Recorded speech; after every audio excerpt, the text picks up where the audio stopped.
Hey guys, for today's episode I have Max with me and we're going to talk about the most common sim racing myth.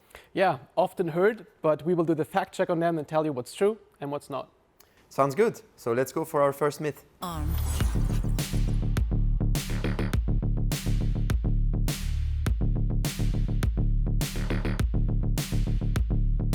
Oh well, I wish it did. I mean, I started out buying a pedal set and a wheel set for like 150 euros, so it was very cheap, but I got up to speed just by driving and getting more experience in. But of course, the more expensive hardware you have, the more feeling you have in the brake and on the steering wheel, so it makes you a bit more consistent, but it in no means makes you quicker. That's very precise information, and I guess the more you know your hardware, the better you are.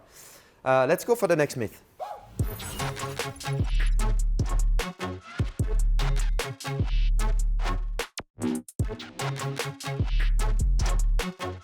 Oh well, so in the car you usually have, especially in a GT3 for example, you have the traction control, you have the ABS, so it helps you, and you should never turn it off unless you really want to have fun. So if you turn off the traction control, I mean, you know it from real life, the car might just spin out of the corner, or if you turn the ABS off, suddenly you just go straight under braking. So we don't turn it off at all. We want to have the electronics because nothing is better than electronics. Even as humans, we make mistakes, and the electronics, they don't.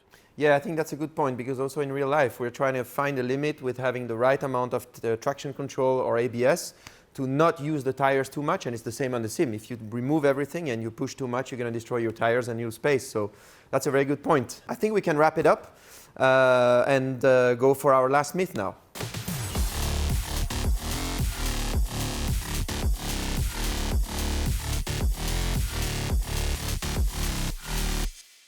Oh yeah, well, first of all, there's a confusion between car setup and the actual hardware setup you have, so what you can see behind us. But the car setup itself, you have to know that when you start out with sim racing, there are a lot of series out there where you don't even need a setup, and a lot of series where you can't even use a custom setup from yourself. So if you start on iRacing, for example, you just hop on a series and you drive and you don't need to worry about it. But of course, the point is where you start to climb up the ladder, you need to have a better setup, but then I'm sure that you can learn all of that as well. Sounds good. So the best is to start with a fixed setup and then learn to do your setup yourself, probably step by step. But guys, now stay tuned, because we're going to go for the next episode, and there we're going to talk about how to drive.